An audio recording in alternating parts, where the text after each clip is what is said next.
नमस्कार। नाट्य शास्त्र के 26वें अध्याय में प्रकृति लक्षण के बारे में बताया गया है। प्रकृति 3 प्रकार की होती है, रूपा, अनुरूपा, विरूपा। तो इस प्रकार के जो 3 लक्षण हैं वो सामान्य व्यक्ति में पाए जाते हैं और कई बार क्या होता है कि पात्रों को अलग अलग अभिनय करने पड़ते हैं। जैसे कोई एक व्यक्ति है जिसने साधु का अभिनय किया और तुरंत ही उसे राक्षस का या किसी जीव जंतु का अभिनय करना पड़ेगा।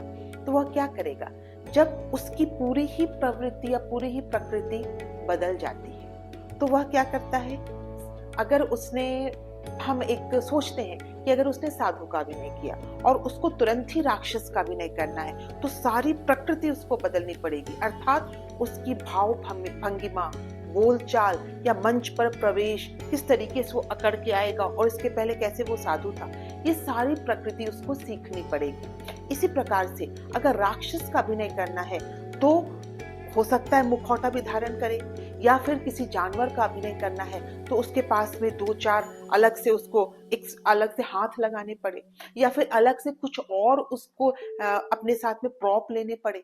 तो इसका प्रयोग जो हम आज कर रहे हैं, बिल्कुल हम कहते हैं ना प्रॉपर्टी, प्रॉप, इसका प्रयोग आज से कितने साल पहले नाट्य शास्त्र में हो चुका है।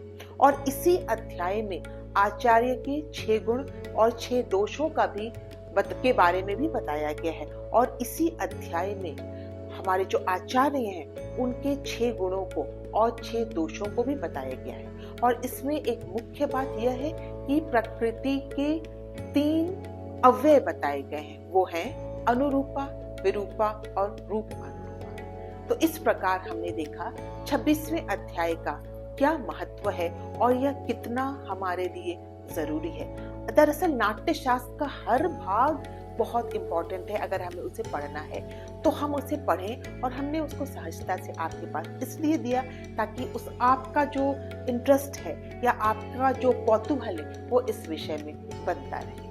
तो ये है हमारे नाट्य शास्त्र का 26वां अध्याय।